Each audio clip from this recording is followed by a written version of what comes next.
नाबी, जिसे नाभे भी कहा जाता है, गांव उत्तराखंड के पिथौरागढ़ जिले में व्यास घाटी के भीतर 3,200 मीटर लगभग 10,500 फीट की ऊंचाई पर बसा एक बेहद खूबसूरत और सुदूर सीमावर्ती गांव है। भारत चीन सीमा क्षेत्र के बहुत करीब स्थित यह प्राचीन गांव आदि कैलाश और ओम पर्वत की पवित्र यात्रा पर जाने वाले तीर्थ यात्रियों और ट्रैकर्स के लिए एक महत्वपूर्ण पड़ाव और एक्यूरेटाइजेशन मौसम के अनुकूल होने का स्थान बनकर उभरा है। ये गांव स्वदेशी रंग समुदाय रंग कम्युनिटी का घर है, जो अपनी अद्भुत मेहमाननवाजी और संरक्षित विरासत के लिए जाना जाता है।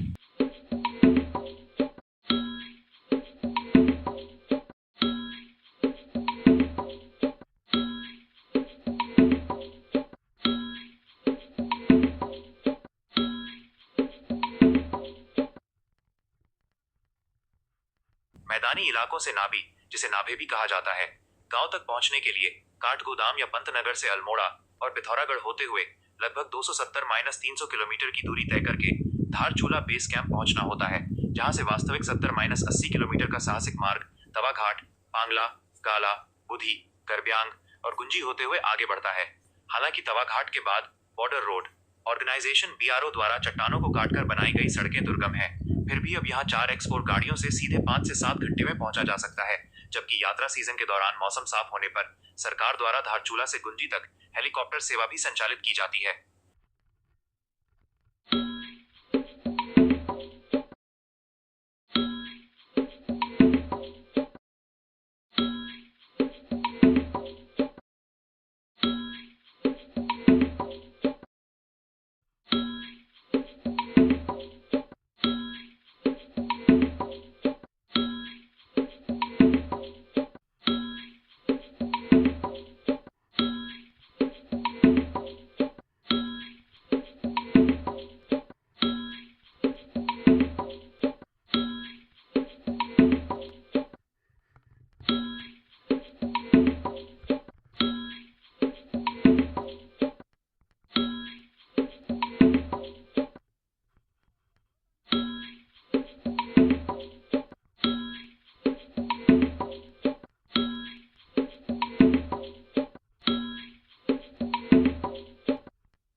अपनी रणनीतिक सीमावर्ती स्थिति के कारण नाबी, जिसे नाभे भी कहा जाता है,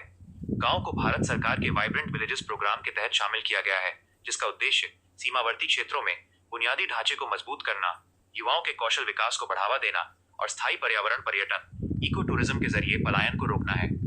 यदि आप यहाँ जाने की योजना बना रहे हैं तो ध्यान रखें कि यहाँ आने का सबसे अच्छा समय मई से अक्टूबर के बीच है, क्योंकि सर्दियों में भारी बर्फबारी के कारण ये घाटी बाकी दुनिया से पूरी तरह कट जाती है। इसके अलावा ये एक प्रतिबंधित सीमा क्षेत्र में होने के कारण यहाँ जाने से पहले आपको धारचूला से इनर लाइन परमिट लेना अनिवार्य होता है।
इस सुदूर व्यास घाटी के पास रणनीतिक और प्रशासनिक दृष्टिकोण से महत्वपूर्ण गुंजी गांव मात्र 2 किलोमीटर दूर है, जो सेना और आईटीबीपी का मुख्य बेस है, जबकि 15 किलोमीटर पहले भूगर्भीय हलचलों के कारण झुके लकड़ी के घरों वाला ऐतिहासिक गरब्यांग गांव है। आगे बढ़ने पर माता कुंती के नाम पर बसा और पांडव किले के अवशेषों को समेटे अंतिम इंसानी बसावट वाला कुटी गांव 14 किलोमीटर स्थित है और लगभग 20 किलोमीटर की दूरी पर काली नदी का उद्गम स्थल काला पानी तथा नाभीढांग पॉइंट मौजूद है, जहां से बर्फ से बनी प्राकृतिक ए की आकृति वाले चमत्कारी ओम पर्वत के सीधे दर्शन होते हैं।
यहाँ पर्यटकों के रहने के लिए बड़े होटल नहीं है, बल्कि स्थानीय लोग सामुदायिक होमस्टे चलाते हैं।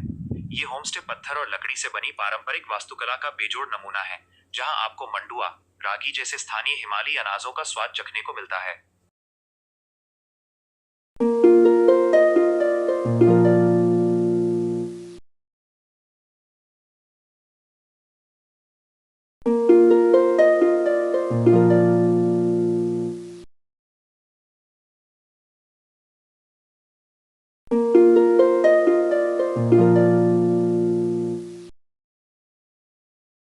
नाबी, जिसे नाभे भी कहा जाता है, नाम की उत्पत्ति स्थानीय रंगलो बोली से हुई है, जो नी यानी बायन पांच और भे यानी चट्टानी पहाड़ी शब्दों से मिलकर बना है। अपने नाम के अनुरूप यह गांव 5 विशिष्ट पर्वत चोटियों की छाया के ठीक नीचे बसा है।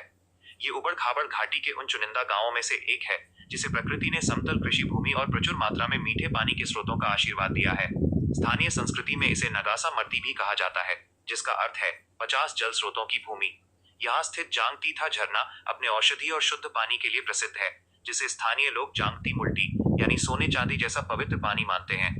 गांव में केवल 30 से 40 पारंपरिक परिवार रहते हैं, जो कुंचा नामक एक मौसमी प्रवास का पालन करते हैं। सर्दियों की अत्यधिक ठंड से बचने के लिए ये ग्रामीण धारचूला जैसे निचले इलाकों में चले जाते हैं और गर्मियों की शुरुआत में वापस लौटकर आलू, कुट्टू, मटर और नहपल, स्थानीय गेहूं, जिसे व्यास घाटी का गेहूं का कटोरा भी कहा जाता है, जैसी फसलों की खेती करते हैं। आदि कैलाश सर्किट के बेस कैंप के रूप में सेवा करने के अलावा यह गांव प्राचीन पौराणिक कथाओं में डूबा हुआ है। यह क्षेत्र या थक पांग जैसे स्थानीय देवी देवताओं द्वारा आध्यात्मिक रूप से सुरक्षित माना जाता है।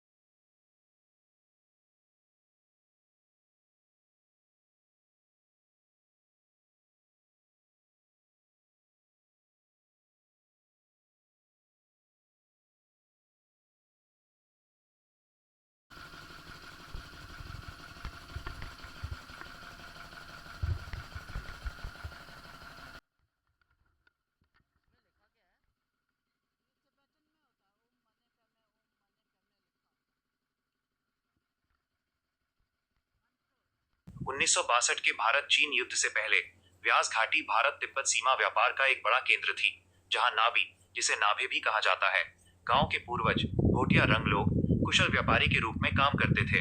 वे चीनी मिट्टी, सेंधा नमक, कच्चा रेशम और ऊन के बदले भारत से चीनी, मसाले और तंबाकू का व्यापार करने के लिए लिपुलेख जैसे दुर्गम दर्रों को पार करते थे। आज उस ऐतिहासिक मार्ग को एक चमचमाती पक्की सड़क, हाईवे में बदल दिया गया है, जिससे कई दिनों की खतरनाक ट्रैकिंग अब सीधे गाड़ी के सफर में बदल गई है।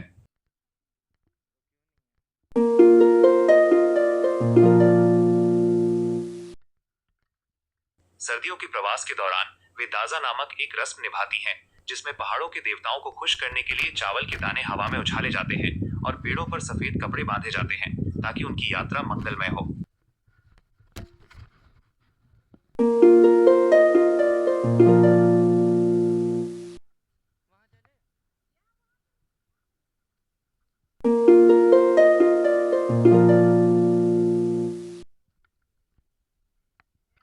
इस घाटी में सिंचाई के लिए ग्लेशियर से आने वाले पानी को पारंपरिक चैनलों कूल के जरिए खेतों तक पहुंचाया जाता है।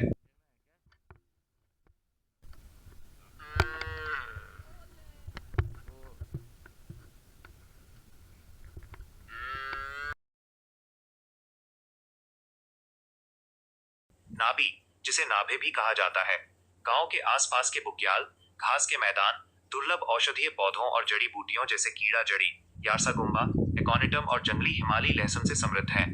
यहाँ के ग्रामीण पर्यावरण को लेकर इतने जागरूक हैं कि वे अपनी पवित्र मानी जाने वाली नदियों जैसे कुंगकोंग और शिल्डो एंड पवित्र जंगलों से लकड़ी या चारा काटने पर सख्त मनाही रखते हैं।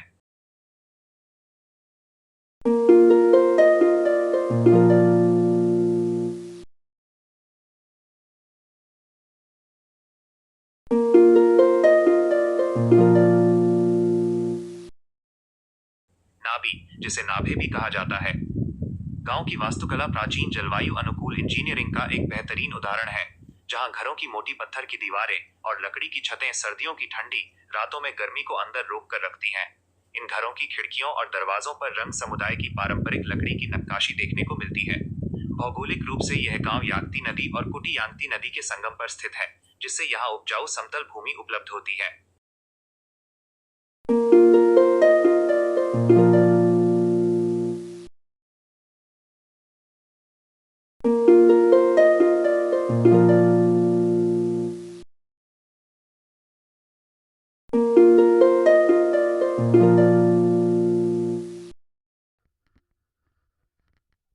इतने सुदूर इलाके में होने के कारण पहले यहाँ संचार की भारी समस्या थी और लोग केवल सैटेलाइट फोन पर निर्भर थे, लेकिन वाइब्रेंट विलेजेस योजना के तहत अब यहाँ बीएसएनएल के मोबाइल टावर लगा दिए गए हैं, जिससे पर्यटक अब अपने होमस्टे से ही 4G मोबाइल नेटवर्क का उपयोग कर सकते हैं।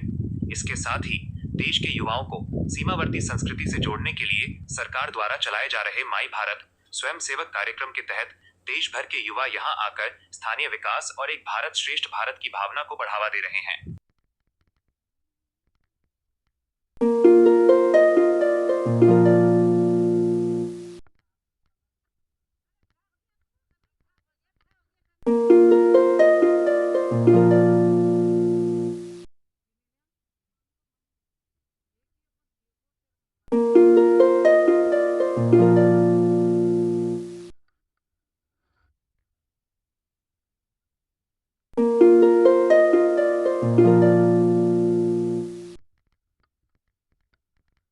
यह गांव कुटी यांगती नदी के दाहिने तट पर स्थित है, जो आगे चलकर महाकाली काली नदी में मिल जाती है। चूंकि यह नदी भारत और नेपाल के बीच की प्राकृतिक सीमा बनाती है, इसलिए सैन्य दृष्टिकोण से नाबी, जिसे नाभे भी कहा जाता है, गांव एक अत्यंत महत्वपूर्ण प्रशासनिक केंद्र है, जहां भारतीय सेना और भारत तिब्बत सीमा पुलिस ITBP के जवान स्थानीय लोगों के साथ मिलकर सुरक्षा व्यवस्था संभालते हैं। आधुनिक सड़कों के बनने के बाद यद्यपि याक और घोड़ों पर निर्भरता कम हुई है, फिर भी पुरानी पीढ़ी आज भी गर्मियों में पशुपालन करती है, जबकि नई पीढ़ी होमस्टे और टूरिज्म के व्यवसाय से जुड़ रही है। रंग समुदाय की महिलाएं भेड़ की ऊन से बेहद गर्म और सुंदर शॉल व कालीन बुनती हैं।